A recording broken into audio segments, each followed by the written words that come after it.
Hi, Sahadev മോഷാണായി. Geometrical പാറ്റേൺസിൻ്റെ പുതിയൊരു എപ്പിസോഡിലേക്ക് എല്ലാവർക്കും സ്വാഗതം. ഇപ്പോൾ നല്ല ശബ്ദമില്ല, ലേശം കോൾഡ് പിടിച്ച് പ്രയാസപ്പെട്ടിരിക്കുകയാണ്. ഓക്കെ, എന്തായാലും നമുക്ക് ഈ ചിത്രം എങ്ങനെയാണ് വരച്ചെടുക്കുന്നതെന്ന് നോക്കാം. A4 പേപ്പറിലുള്ള അളവിലാണ് പറയുന്നത്. ആനുപാതികമായി ചാർട്ടിലേക്ക് വരുമ്പോൾ വലുപ്പം കൂട്ടിയാൽ മതി. നമ്മൾ A4 പേപ്പറിൻ്റെ മധ്യബിന്ദു, അതായത് 10.5 സെൻറ്റിമീറ്റർ ഉള്ളിലായി ഒരു മധ്യബിന്ദു ഇട്ടതിന് ശേഷം 5 സെൻറ്റിമീറ്റർ റേഡിയസിൽ ഒരു സർക്കിൾ വരയ്ക്കുകയാണ്.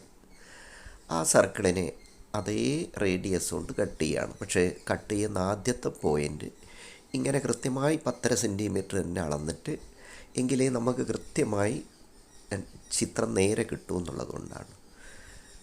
അപ്പോൾ ഒരു സർക്കിളിനെ അതേ റേഡിയസ് കൊണ്ട് തന്നെ 6 തുല്യ ഭാഗമാക്കുകയാണ്. അപ്പോൾ ഇപ്പം മുറിഞ്ഞ് കിട്ടുന്ന ആ പോയിൻ്റ് നമ്മൾ നോക്കിയാൽ 5 സെൻറ്റിമീറ്ററിന് ഒരു ബിന്ദുവിൽ നിന്നും മറ്റൊരു പോയിൻറ്റിലേക്കുള്ള അകലം 5 സെൻറ്റിമീറ്ററാണ്. അപ്പോൾ 5 സെൻറ്റിമീറ്റർ വശങ്ങളുള്ള ഒരു ഹെക്സഗൺ, റെഗുലർ ഹെക്സഗണാണ് ഇപ്പോൾ നിർമ്മിക്കുന്നത്.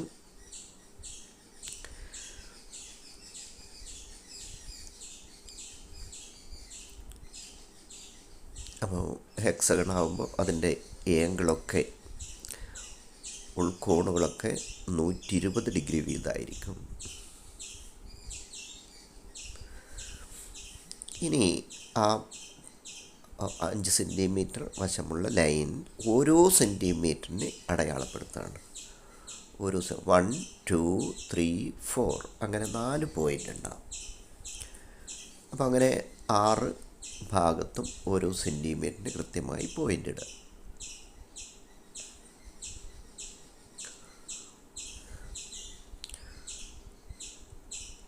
One centimetre, 2, 3, 4.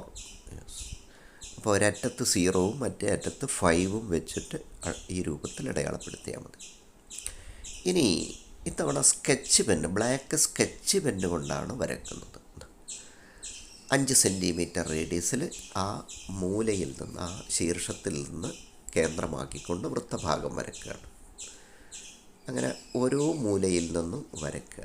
അപ്പോൾ കിട്ടുന്ന വൃത്തഭാഗം അർദ്ധവൃത്തമല്ല, ശരിക്ക് 2/3, 2/3 ഭാഗം വൃത്താണ് കിട്ടുക. അങ്ങനെ 6 ഭാഗത്തും 6 മൂലയും കേന്ദ്രമാക്കിക്കൊണ്ട് നമ്മൾ വരച്ചു. ഇനി റേഡിയസ് അത് തന്നെയാണ്, 5 സെൻറ്റിമീറ്റർ തന്നെയാണ്. തൊട്ടടുത്ത പോയിൻ്റിൽ കോമ്പസിൻ്റെ മുനയാണ് വെക്കുന്നത് എന്നുള്ളത് ശ്രദ്ധിക്കുക. രണ്ടാമത്തെ പോയിൻ്റിൽ കോമ്പസിൻ്റെ മുനയാണ് വെക്കുന്നത്. അപ്പോൾ നമ്മളെ വൃത്തഭാഗം തുടങ്ങുന്ന ആ പോയിൻ്റ് ഒന്നും ആയിരിക്കില്ല, പക്ഷേ നമുക്കിങ്ങനെ ചെയ്യാനേ നിവൃത്തിയുള്ളൂ. യെസ്, അങ്ങനെ ഓരോ പോയിൻറ്റിനെയും കണക്കാക്കി വൃത്തഭാഗം വരച്ച് മുന്നോട്ട് പോവുകയാണ്.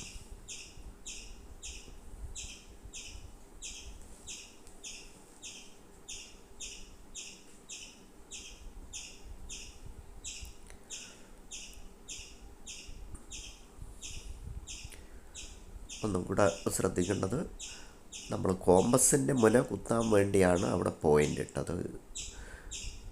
ആ പോയിൻ്റ് ഒന്നായിരിക്കില്ല വൃത്തഭാഗം തുടങ്ങുന്നത്. അത് പിന്നെ ഈ രൂപത്തിൽ ഹെക്സഗൺ വരയ്ക്കുമ്പോൾ അങ്ങനെ വരാൻ നിവൃത്തിയുള്ളൂ.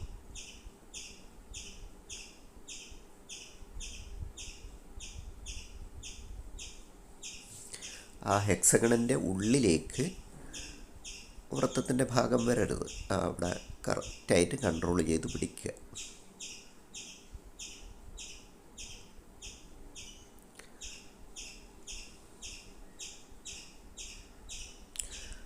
ഇത് ബ്ലാക്ക് CD മാർക്കർ കൊണ്ടും വരയ്ക്കാം.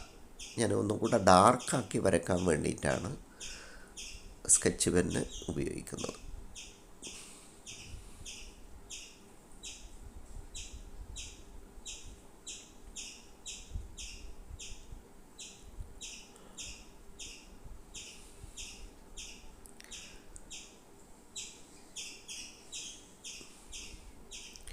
ഓരോ സെൻറ്റിമീറ്റർ നീക്കി വരയ്ക്കുക.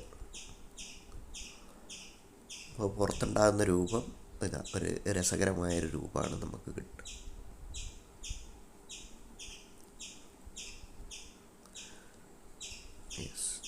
ഒരു വൃത്തഭാഗവും കൂടെ. ഇതോടുകൂടി അത് കംപ്ലീറ്റ് ആയി. ഇനി ഉള്ളിലുള്ള ഹെക്സഗണിനെ ഈ രൂപത്തിൽ 120 ഡിഗ്രി ചെരിവിൽ 3 ഭാഗമാക്കുകയാണ്. അപ്പോൾ 6 ഭാഗം ഉണ്ടാവില്ല, 3 ഭാഗം. പിന്നീട് അവിടുന്ന് നമ്മൾ നേരത്തെ ചെയ്ത മാതിരി 1 2 3 4 4 സെൻറ്റിമീറ്ററിന് അടയാളപ്പെടുത്തുകയാണ്. 1 2 3 4. അപ്പോൾ ഓരോ സെൻറ്റിമീറ്റർ ഇടവിട്ട് ഒരറ്റത്ത് 0-ഉം മറ്റേ അറ്റത്ത് 5-ഉം വെച്ചതിന് ശേഷം അങ്ങനെ ചെയ്യാം. ഇനി ഈ പാരലൽ ലൈൻസാണ് വരയ്ക്കുന്നത്. അപ്പോൾ ഇപ്പോൾ സ്കെയിൽ തിരിച്ചാണ് വെച്ചതെന്ന് വെച്ചാൽ അറ്റം പൊങ്ങി നിൽക്കുന്ന രൂപത്തിലാണ് വെച്ചത്. കാരണം വരക്കുന്നത് സ്കെച്ച് പെന്നുകൊണ്ടാണ്. ആ സ്കെച്ച് പെന്നിൻ്റെ മഷി ആ സ്കെയിലിൻ്റെ അറ്റത്ത് ആവുന്നുണ്ട്. തിരിച്ചാണ് വെക്കുന്നത്. സ്കെയിൽ നീക്കുമ്പോൾ അബദ്ധത്തിൽ നമ്മളെ പേപ്പറിൽ ആ മഷി പടരാനുള്ള സാധ്യതയുണ്ട്. അതുകൊണ്ടാണ് സ്കെയിൽ തിരിച്ച് വെക്കുന്നത്. അറ്റം പൊക്കിയാണ് വെച്ചത്.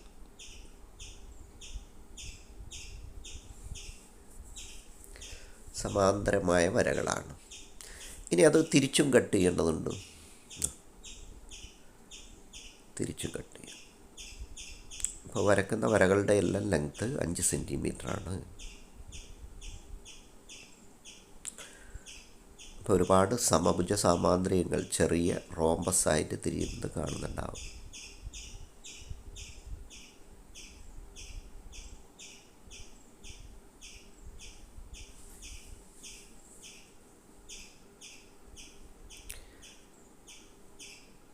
ഇങ്ങനെ വരക്കുമ്പോൾ ഉള്ളിൽ ഓരോ ഭാഗത്തും 5x5 25 റോംബസ് ഉണ്ടാവും. അപ്പോൾ മൊത്തം 75 റോംബസ് ഒരുപോലെയുള്ള ഒരേപോലത്തെ സർവസമങ്ങളായിട്ടുള്ള 75 റോംബസ് ഉണ്ടാവും.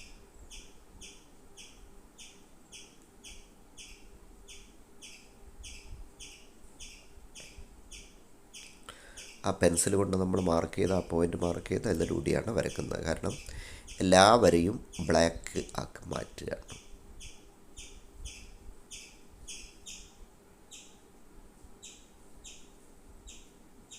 ഇനി ഉള്ളിലുള്ള ആ വരയും കൂടെ. ഇനി നമുക്ക് കളർ കൊടുക്കേണ്ടതുണ്ട്.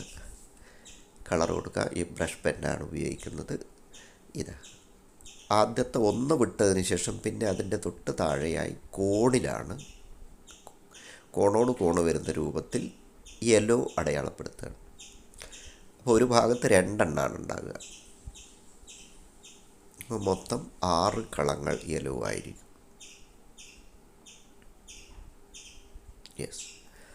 അതിൻ്റെ പിന്നാലെ ഓറഞ്ച് അപ്പോൾ അതിന് കണ്ടിന്യൂസ് ആയിട്ട് വരുമ്പോൾ 3 എണ്ണമാണ് ഒരു സൈഡിലുണ്ടാവുക. അപ്പോൾ 3x3 9. അപ്പോൾ 9 കളങ്ങളിൽ ഓറഞ്ച്.